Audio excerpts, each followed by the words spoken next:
주님의 뜻을 이루소서. 주님 발 앞에 엎드리는 나의 맘속을 살피시사 눈보다 이게 하옵소서. 주님의 뜻을 이루소서. 병들어 몸이 피곤할 때 권능의 손을 내게 펴서 새롭게 하여 주옵소서. 주님의 뜻을 이루소서. 온전히 나를 주장하사 주님과 함께 동거함을 만민이 알게 하옵소서. 주님의 뜻을 이루소서. 병들어 몸이 피곤할 때 권능의 손을 내게 펴서 새롭게 하여 주옵소서. 주님의 뜻을 이루소서. 온전히 나를 주장하사 주님과 함께 동거함을 만민이 알게 하옵소서.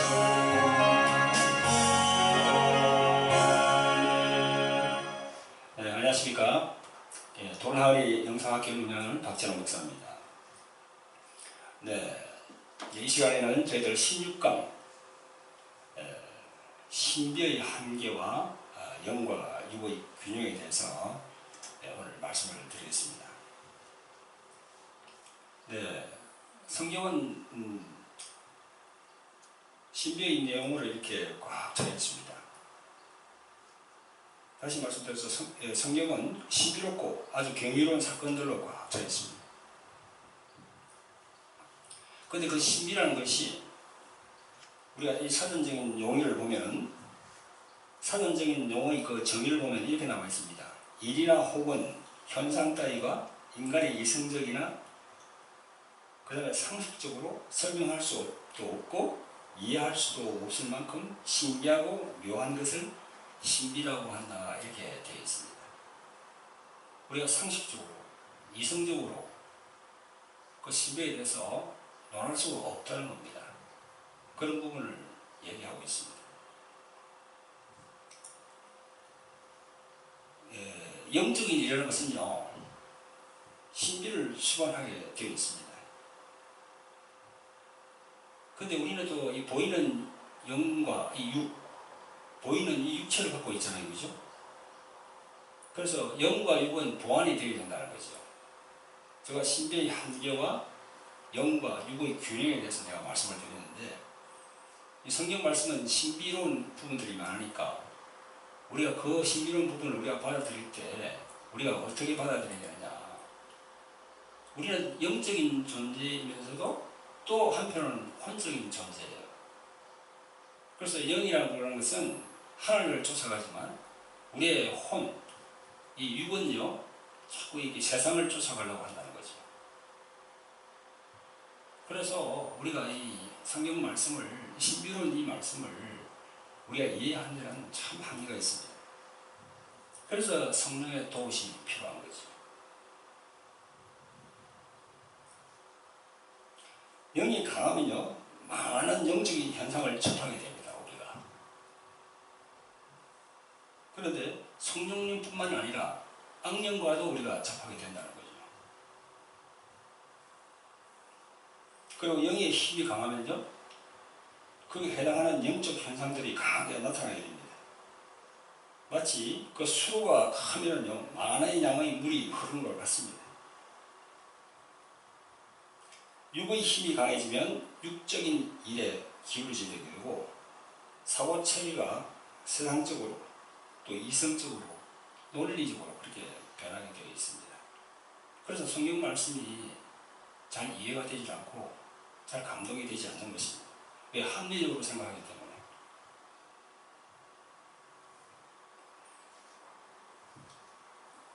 그래서 참 정말 우리가 성경 말씀을 깨닫기가 참 힘든 겁니다.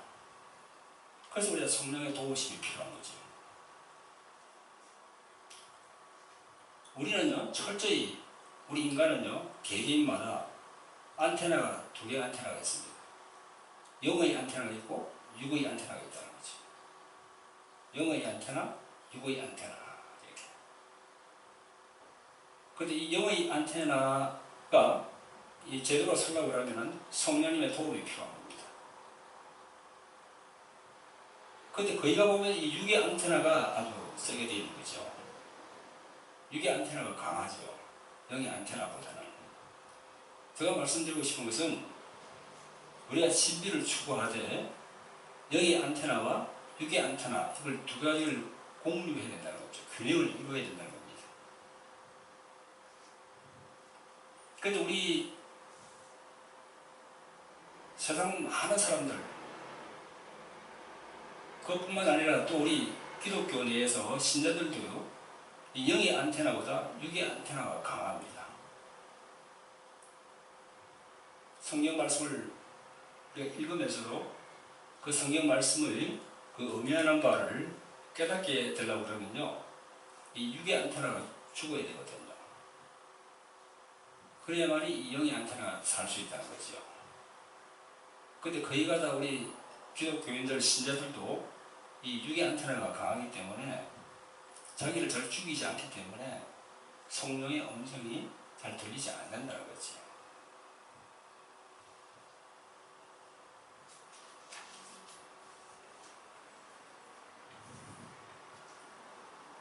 우리가 교회에 나와서 예수님을 우리가 구주로 고백하고 믿습니다, 그렇게 말씀은 합니다. 그러나 정보가 없다는 거죠. 여러분, 산모가 임신하면 말이죠, 그 정상이 나타납니다. 성령이 우리 안에 거하시면요, 그 열매가 분명히 나타나게 되어 있는 겁니다. 그래서 성령의 인도하심으로 우리가 살게 되는 거지. 그러나 육이 강한 사람은요, 이성적인 판단을 합니다. 논리적으로 판단을 합니다. 합리적인가 합리적이 아닌가를 판단하게 되는 겁니다. 그래서 이 영이 잘 열리지 않는 겁니다.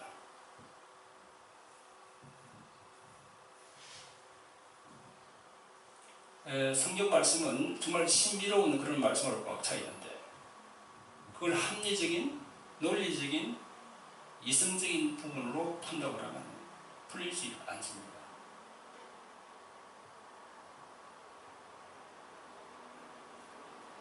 그래서 영과 육이 이렇게 균형을 이루어야 한다는 것은 성경 말씀을 우리한테 할 때 그런 부분을 우리가 직시하고 성경 말씀을 대해야 된다는 겁니다. 성경의 말씀에 보면요, 모세가 홍해를 가르는 사건, 또 그 다음에 여호수아 그런 사건이 있죠, 그죠? 해를 넘치게 한 사건, 여리고성을 또 7바퀴 도는 사건, 또 신약에 와서는 예수님께서 오병이어 사건, 그죠? 나사로를 살리는 사건, 또 예수님께서 무리를 걸어가는 사건, 이런 많은 이 사건들이 우리가 합리적인, 논리적으로는 이해가 안 된다는 거죠.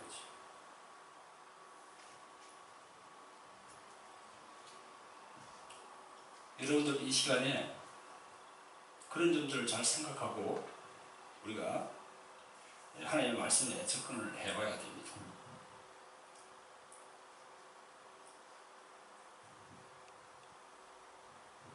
그러니까 그렇게 이제 논리적이고 이성적이고 합리적인 것만 요구하면은요, 그냥 종교인 수준에 머문다는 거죠. 종교인 수준. 종교 체제만 이렇게 자기 안에 확고히 서기 때문에 그냥 종교인 수준에 머문다는 거죠. 그 종교인 수준에 머문다는 것은요, 다시 말씀드려서 종교의 영이 강하다. 종교의 영이 강하다는 것은 율법화되었다는 거지요. 율법화되어 있는 곳에는 성령께서 역사를 하지 않는다는 거지요. 이 거듭남의 역사도 일어나지 않는다는 거지요. 여러분, 거듭남이라는 것이 그게 우리가 성경에 보면요, 요한복음 3장에 거듭남에 대해서 나와 있습니다. 그 거듭남, 그 신비로운 거죠, 정말. 사람이 어떻게 거듭날 수가 있을까? 예수님과 니고데모와의 대화에서 그 사람의 거듭남을 말씀하고 있잖아요, 그죠? 그 거듭남 자체가 그게 바로 신비로운 거예요. 설명을 할 수가 없는 겁니다. 성령께서 하신 거니까. 성령께서. 그래서 우리 교회에 나오는 신자들도 성령 그분을 인정하지 않으면은 거듭남을 우리가 체험할 수가 없는 거예요. 삼위일체 하나님 중에 한 인격으로 와 계시는 성령 그분을 우리가 인정을 해야 돼요. 자기에게 모셔드려야 돼요. 그래야만이 우리가 성경에서 말씀하는 그 신비로운 그게 내가 체험할 수 있는 거예요.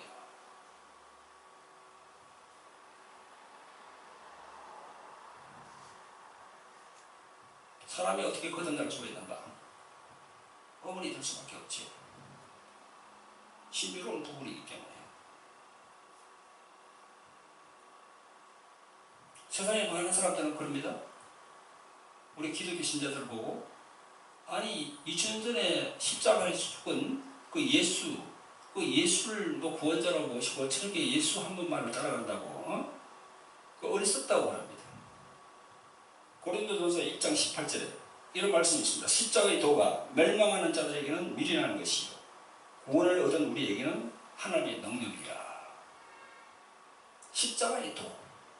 믿지 않는 사람들은 십자가에 저를 바라보면서 가는 사람을 미련한 사람들로 본다는 거죠. 이것도 신비스러운 거죠. 신비죠, 신비.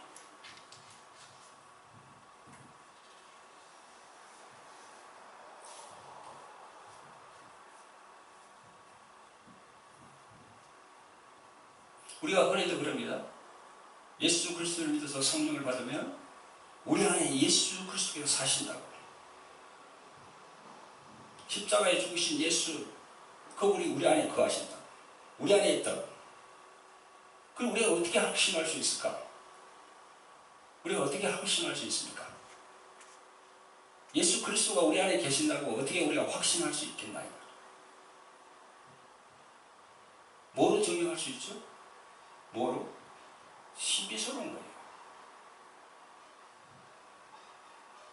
그 증거할 수 있는 말씀은 여기 있습니다. 고린도전서 1장 30절에 너희는 하나님으로부터 나서 그리스도 예수 안에 있고, 또 21절에 우리를 너희와 함께 그리스도 안에서 굳건하게 하시고 우리에게 기름을 부으신 이는 하나님이시니. 그리스도 예수 안에 있다는 겁니다. 신비스러운 거죠.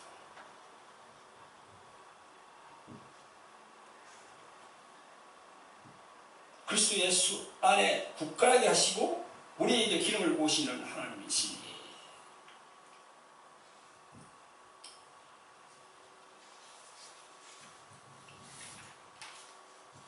여러분, 신비. 여러분들 마음에 그 신비가 임하려면요, 성령을 모시고 거듭이 나야 됩니다. 그래야만이 신비, 우리가 얘기하는 신비, 그 신비가 여러분 마음에 임한다는 거죠. 그래서 우리가 신비와 신비주의는 달라요. 신비는 정말 성경에서 말씀하시는 그 경이로운 일들이 내 안에 일어나는 거예요. 신비주의는 뭐냐? 말씀이 없이 생명이 없는 어떤 것을 따라가는 것, 그죠? 무작정 따라가는 것, 그게 신비주의예요. 신비주의. 그래서 신비주의와 신비는 다르다는 거죠. 여러분 어떻게 생각하십니까?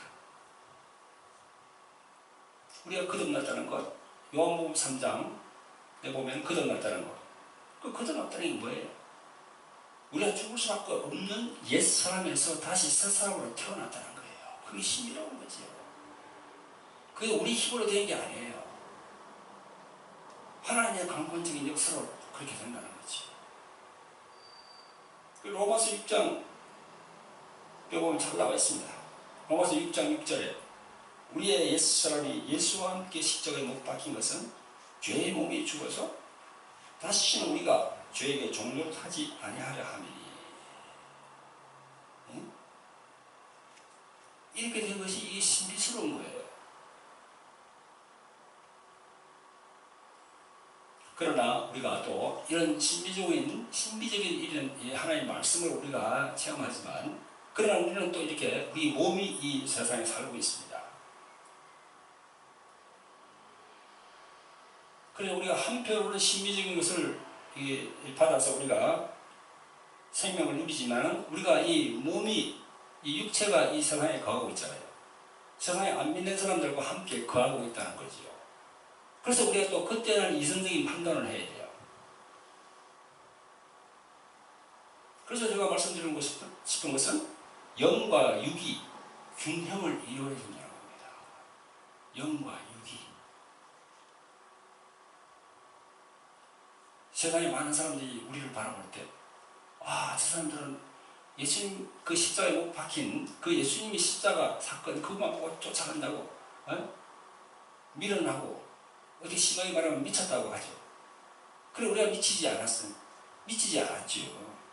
우리는 이성적인 사람이지요. 합리적인 사람이지요. 그러나 영적인 부분에서는 우리가 신비적인 이 말씀을 우리가 믿어야 된다는 거죠.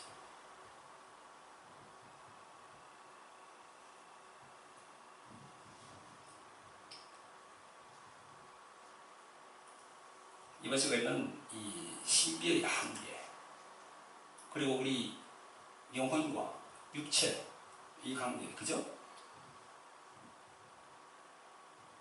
이 부분에 대해서 여러분들에게 말씀을 전해드렸습니다. 여러분, 돌항아리 영상학교, 저희들이 많은 우리 주의 종들이 하나님께서 이곳으로 보내주게 하셔서 함께 말씀을 연구하고 또 함께 배우고 그렇게 하고 있습니다. 여러분, 영성에 대해서 관심이 계신 분들은 기도하시고 이곳으로 오셔서 함께 은혜를 받아 주시면 감사하겠습니다. 네, 감사합니다.